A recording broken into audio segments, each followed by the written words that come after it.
Assalamualaikum warahmatullahi wabarakatuh. Kembali lagi bersama saya Sanatna Nafisa Purnama. Di video kali ini saya akan belajar tentang file over dan load balance.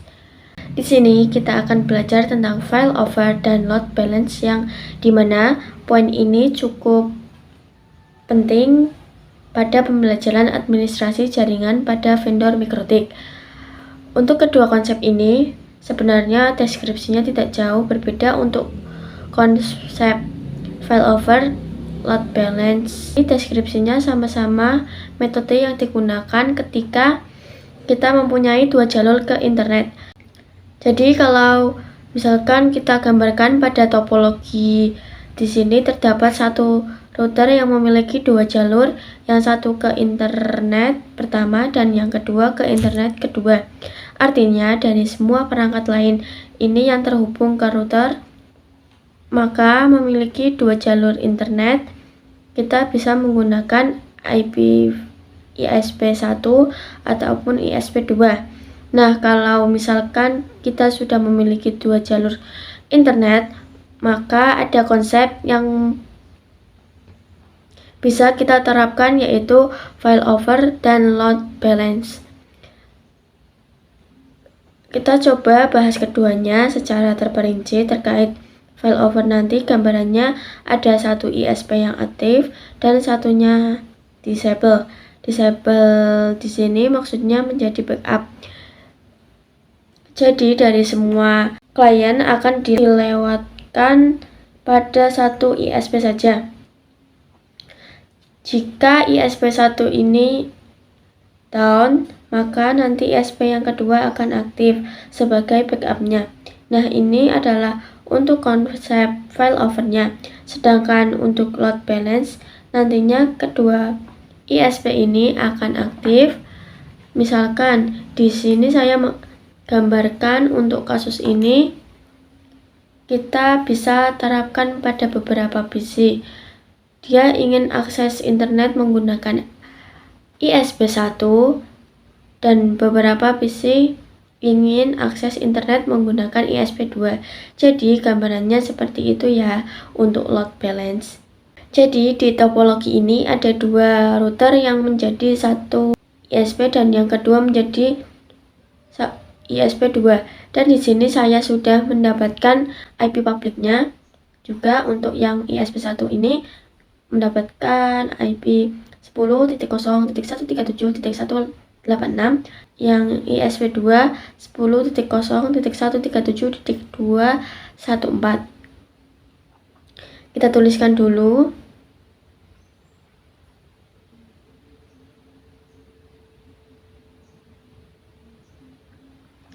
Sekarang kita konekkan ke Winbox-nya. Yang pertama kita ke ISP1, kita masukkan IP-nya yaitu 10.0.137.186. Terus kita kita ganti identity-nya di sistem identity, kita ganti namanya menjadi ISP1. Terus new Winbox, terus ke router kedua atau ISP2 10.0.137.214. Terus kita ganti juga identitinya menjadi ISP2. Sekarang kita tambahkan satu mikrotik yang sebagai customer. Di sini namanya router customer. Nah, nantinya close-nya router customer ini memiliki dua jalur internet, bisa menggunakan ISP1 maupun ISP2. Di sini kita hubungkan ya, yang ke ISP1 ini dengan Ether 1 dan yang ke ISP2 dengan Ether 2. Terus kita nyalakan. Kita masuk ke router customer ini, kita pastikan bisa terhubung ke ISP1 dan ISP2 dan juga bisa internetan. Di sini kita cek IP address print masih kosong ya teman-teman. Berarti yang harus kita lakukan adalah membuat IP di Ether 2 ISP1 dan Ether 2 di ISP2 yang berfungsi sebagai gateway router customer ini. Kita jabarkan dulu, misalkan di Ether 2 ISP1 kita pingin IP-nya yaitu 192.168.1.1/24.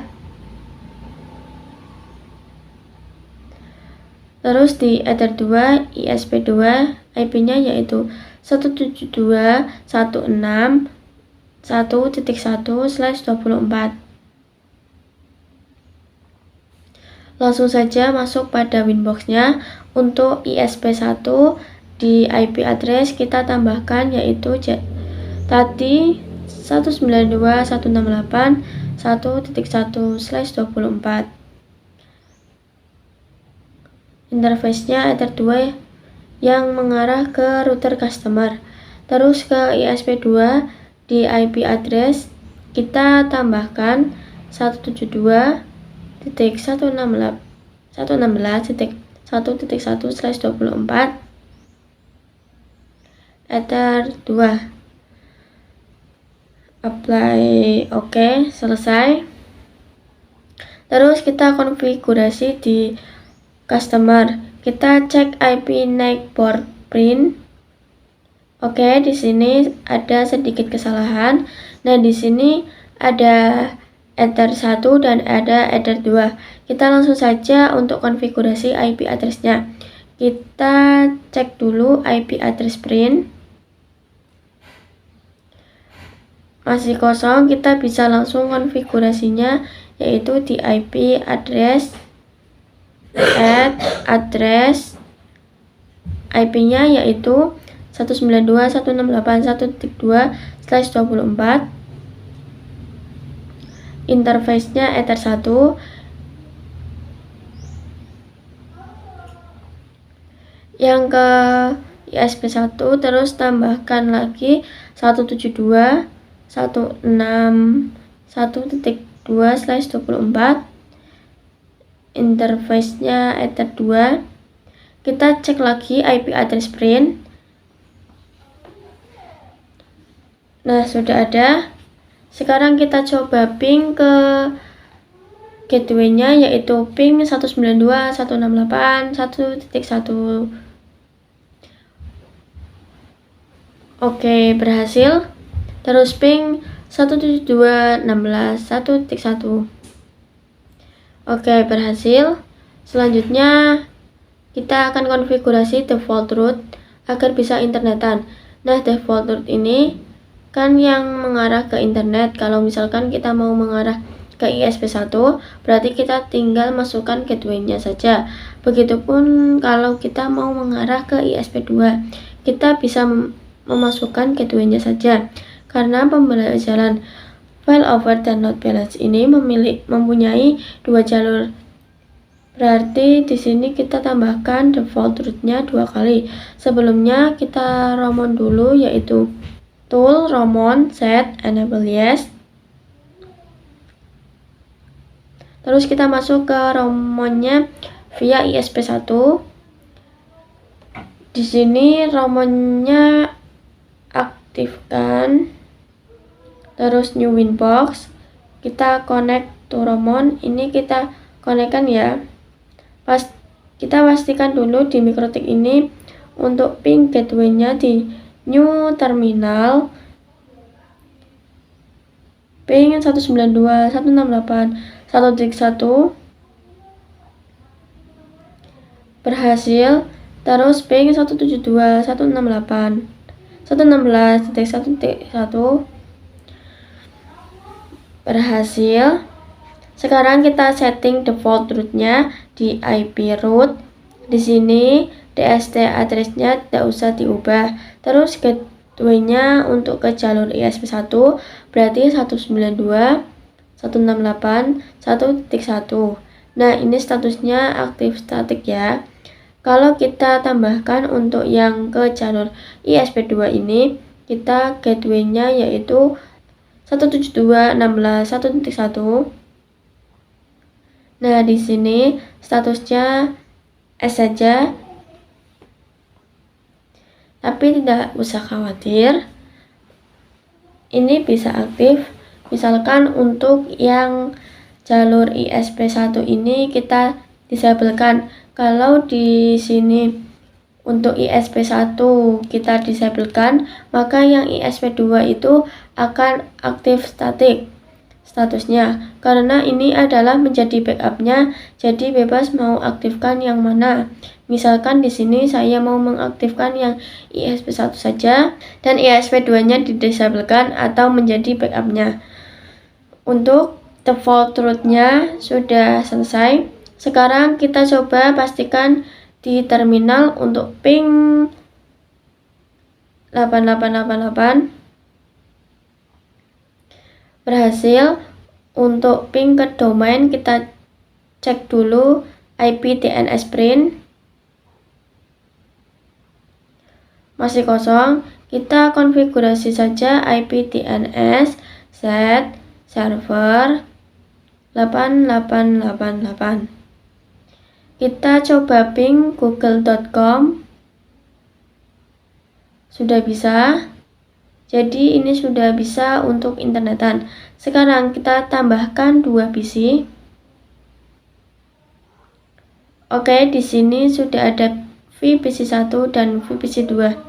Terus kita hubungkan dari customer ini ke VPC1 dengan Ether 3. Terus ke VPC2 dengan Ether 4. Nah, agar VPC ini bisa internetan, maka kita konfigurasi firewall NAT di router customer-nya. Lalu kita setting gateway-nya terlebih dahulu, karena di sini memiliki 2 interface, yaitu Ether 3 dan Ether 4 yang mengarah ke PC-PC ini.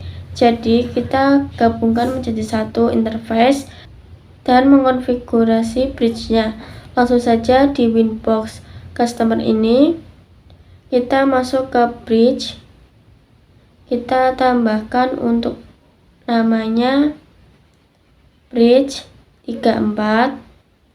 Terus di port kita tambahkan yaitu interface-nya Ether 3. Terus Ether 4 tadi yang mengarah ke PC. Selesai. Terus tambahkan juga IP address-nya. Di sini kita pingin IP-nya yaitu 10.10.1/24. Terus interface-nya bridge 34. Oke, sudah, kita IP DHCP serverkan saja. Terus DHCP setup. Di sini interface-nya bridge 34. Terus kita next saja. Selesai. Kita coba di VPC-nya. Kita nyalakan dulu.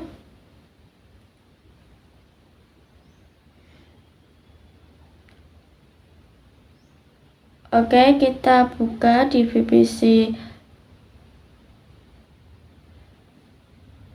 Kita IP DHCP. Nah, di VPC1 ini mendapatkan IP 10.10.10.254. Terus di VPC2 kita coba IP DHCP. Di VPC2 ini mendapatkan IP 10.10.10.253. Oke, selesai membuat IP-nya. Namun ini belum bisa internetan. Kita tuliskan dulu di Ether 3 dan Ether 4 ini kan sudah digabungkan tadi IP-nya yaitu 10.10.10.1/24. Terus di VPC1 tadi kita jadi mendapatkan IP 10.10.10.254 dan di VPC 2 kita mendapatkan IP 10.10.10.253. Sekarang kita buat firewall NAT-nya. Jadi karena di customer ini memiliki 2 jalur ke ISP, berarti kita bikin firewall NAT-nya 2 kali. Kita tambahkan yang pertama chain-nya SRC, out interface-nya letter 1, action-nya masquerade. Terus yang kedua chain-nya sama, SRC NAT, out interface letter 2, action-nya masquerade. Sekarang kita tes ping ke PC-nya. Di VPC 1 ini kita ping 8888, berhasil ya. Terus di VPC 2 kita ping 8888, berhasil ya. Sekarang kita sudah siap untuk belajar tentang failover. Jadi failover ini dimana kita memiliki router yang bertindak sebagai customer, kemudian router tersebut memiliki 2 jalur ke internet, yaitu pertama menggunakan ISP1 dan yang kedua menggunakan ISP2. Dan untuk failover itu mendeskripsikannya hanya satu yang akan digunakan. Jadi failover itu bisa dideskripsikan entah dia akan menggunakan ISP1 ataupun ISP2.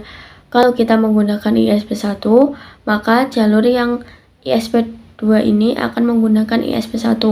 Maka jalur yang ISP2 ini akan menjadi backupnya, sehingga ketika ISP1 ini down, maka ISP2 akan menjadi backupnya. Begitupun sebaliknya. Langsung saja konfigurasi failover. Kita lihat IP root customer dulu. Yang aktif ini ISP1. Nah, di sini saya akan mencoba mengganti parameternya yang ada di ISP1 sehingga dia lebih besar dan nantinya yang akan digunakan adalah ISP2. Misalkan di root ISP ini kita edit untuk distance-nya jadi 10. Nah, maka jalur internet akan langsung berpindah ke ISP2. Kalau kita setting distance juga di ISP2, kita coba menjadi 20. Maka yang aktif kembali adalah ISP1 karena distance-nya lebih kecil. Selanjutnya, pada MikroTik ini terdapat suatu fitur yang namanya check gateway yang bisa digunakan pada MikroTik saat kita terdapat failover. Sebelumnya, kita pastikan dulu untuk seluruh interface-nya dalam keadaan aktif. Kita lihat di interface. Oke, aktif semua. Terus kita cek IP root. Di sini yang aktif jalur ISP1, sedangkan ISP2 ini menjadi backup. Nah, di sini kalau misalkan ISP1 aktif terus ada kendala, entah interface-nya terdisable atau kendala lain, maka jalur ISP akan berpindah ke backup-nya yaitu ISP2. Misalkan di sini ada suatu kasus apabila IP yang terdapat pada ISP1 itu dalam keadaan terdisable. Apakah MikroTik customer ini sudah mendeteksi atau belum? Jadi, misalkan kasusnya seperti itu, maka dari itu untuk customer agar bisa mendeteksi, kita bisa menggunakan fitur check gateway. Artinya, misalkan kita tanamkan check gateway pada customer dengan memilih ISP1, maka customer ini akan selalu cek gateway yang ada di ISP1 ini. Kalau misalkan disable, maka jalur ISP akan berpindah ke jalur ISP2. Seperti itu untuk arti check gateway. Langsung saja kita coba tanamkan check gateway-nya. Di router customer ini jalurnya mengarah ke ISP1. Ini kita klik. Nah, di sini ada check gateway ya teman-teman, dan ada 2 pilihan, bisa menggunakan ping atau ARP.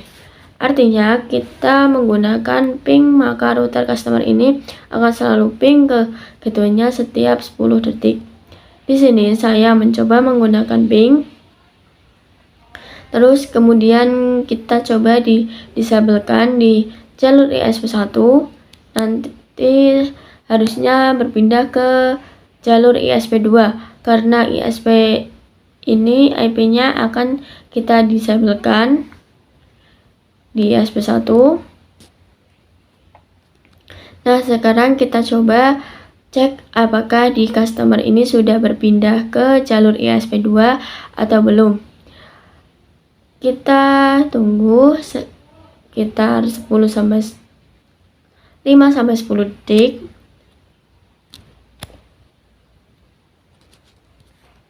Nah, di sini sudah berpindah ke jalur ISP2. Jadi, dengan panduan cek gateway ini, customer sudah bisa mendeteksi ketika IP dari ISP1 atau ISP2 itu berkendala, maka dia akan otomatis berpindah jalur.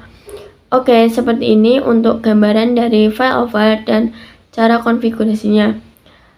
Kita sudah belajar tentang failover, sekarang kita akan belajar tentang load balance, di mana load balance ini terdapat dua jalur ke internet, baik itu ISP1 ataupun ISP2, dan dua jalur itu dalam keadaan aktif.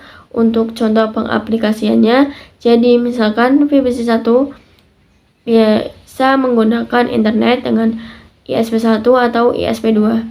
VPC2 bisa menggunakan internet dengan ISP2 ataupun bisa mengakses YouTube menggunakan ISP1 dan banyak lainnya. Sebelumnya untuk IP address di ISP1 ini kita aktifkan kembali.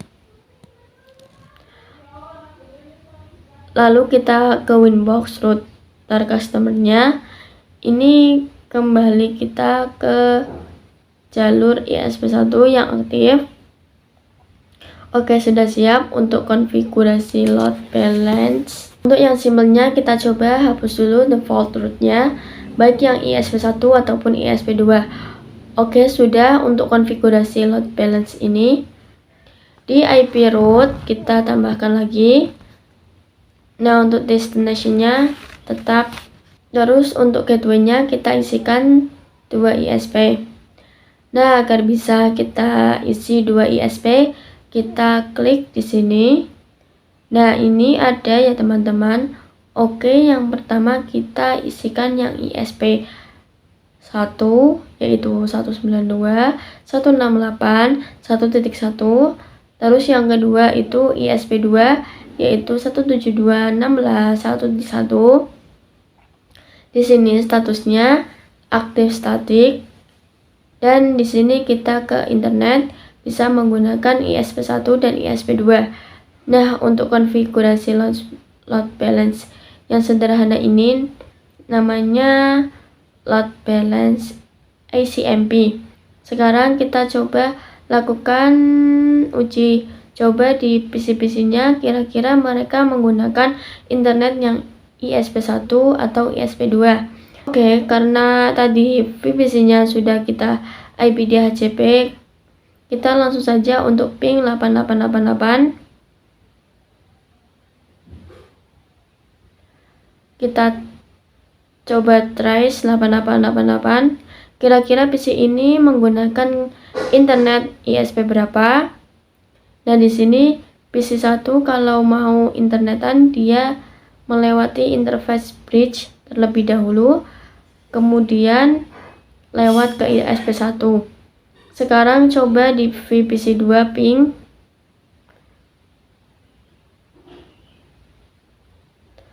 Terus trace. VPC 2 kalau mau internetan dia melewati interface bridge dan juga melewati ISP1. Nah, ini gambaran dari VPC 2. Selanjutnya kita coba cek VPC 2, misalkan ingin akses google.com, kira-kira menggunakan jalur yang mana. Sebelumnya kita setting DNS-nya terlebih dahulu agar bisa ping domain IP DNS 8888. terus show IP. Oke, sudah terisi IP DNS-nya. Kita coba ping google.com.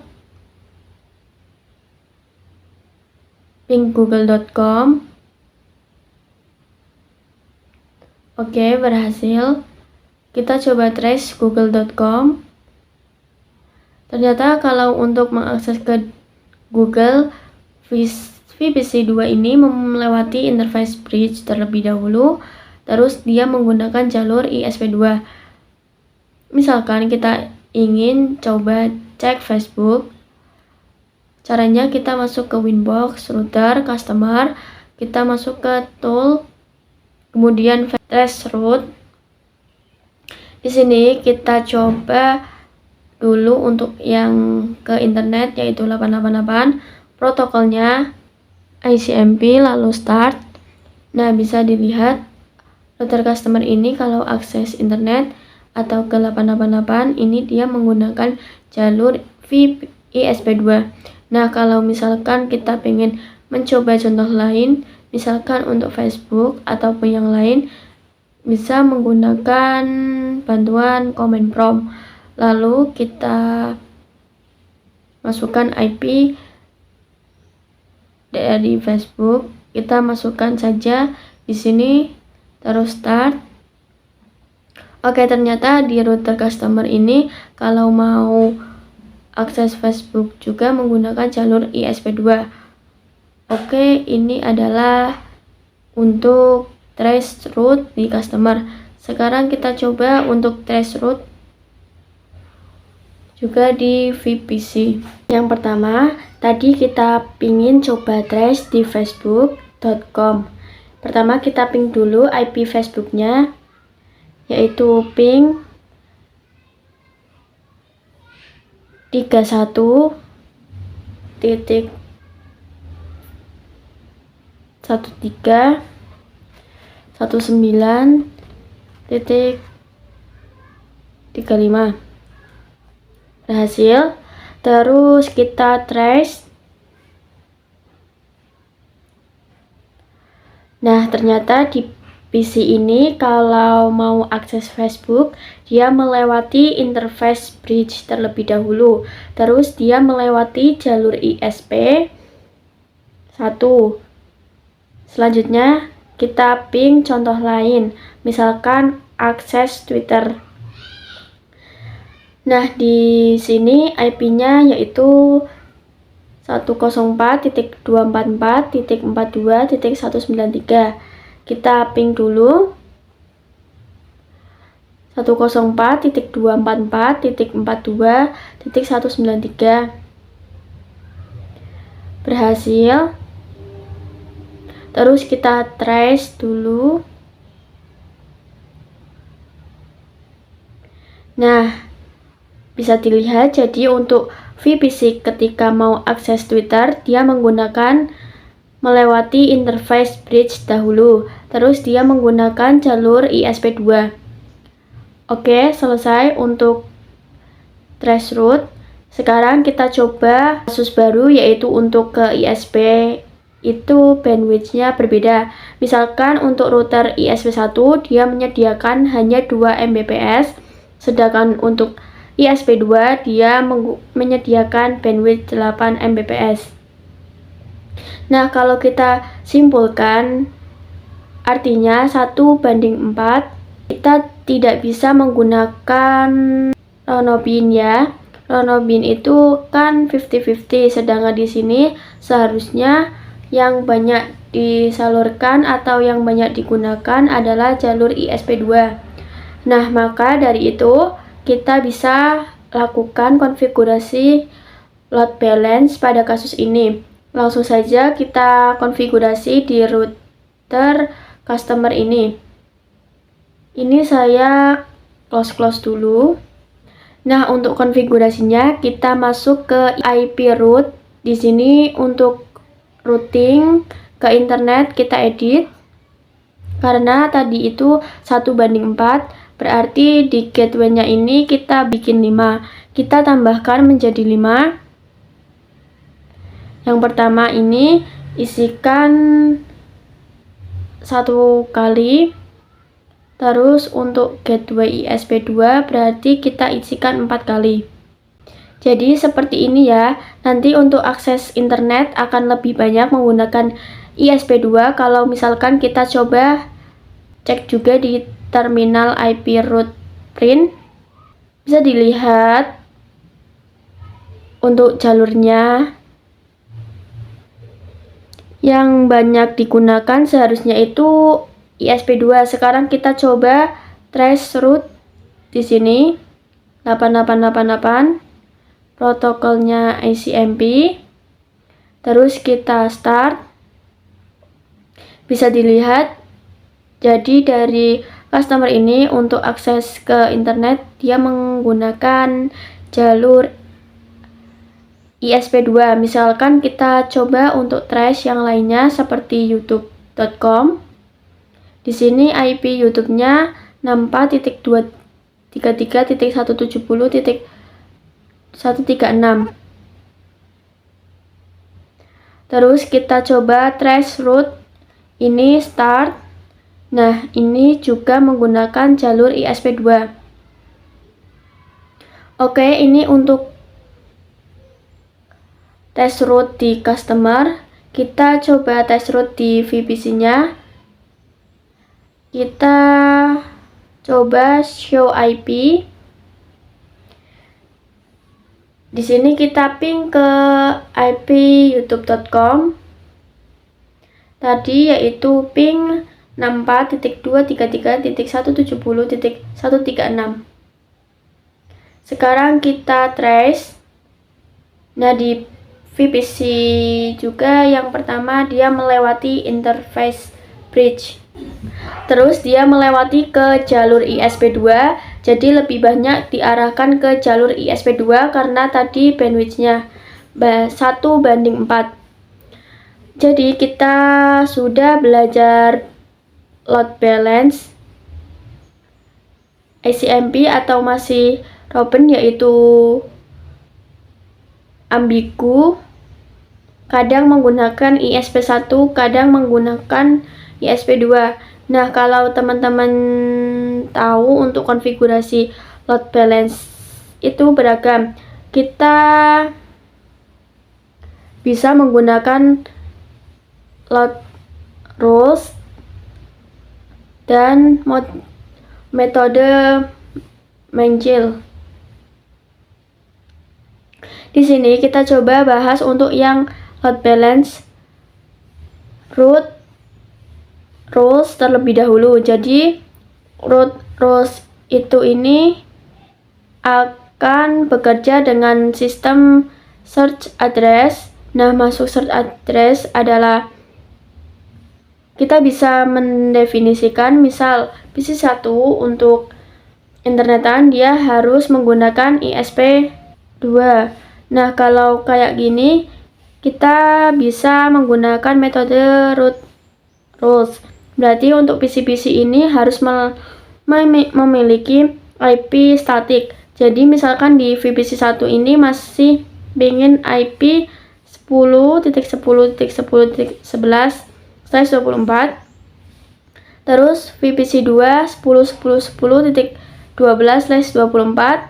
Selanjutnya IP-nya di VPC1 tadi yaitu 10.10.10.11/24 dengan gateway 10.10.10.1.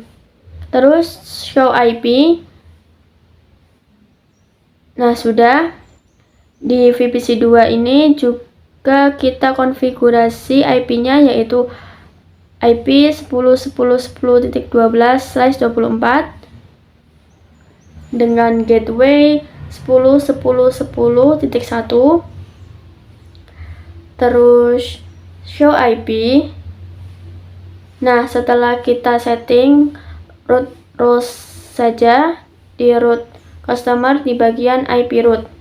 Di sini ada default route dengan 2 jalur, kita disablekan saja dulu.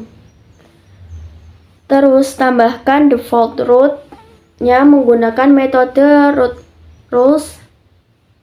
Di sini klik bagian rules, terus tambahkan di sini ada search address.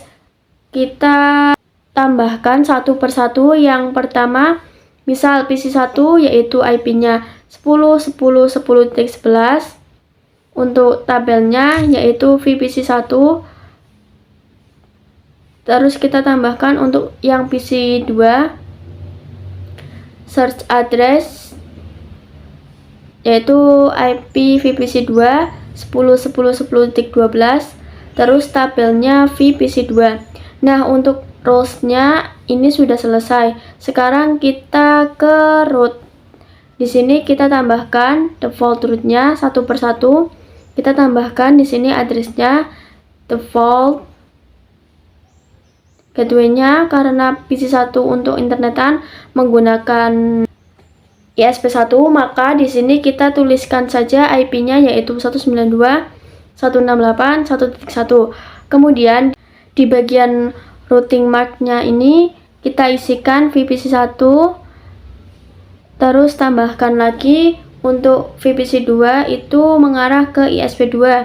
Jadi gateway-nya itu 172.168.1.1. Terus di bagian routing mark-nya di VPC2. Oke, selesai. Sekarang bisa tes di PVC pertama. Kita ping 8888. Kita trace 8888. Bisa dilihat untuk PC1 ini ingin mengakses ke internet, dia menggunakan jalur ISP1. Benar ya untuk konfigurasinya. Terus kita cek di VPC2, kita ping 8888.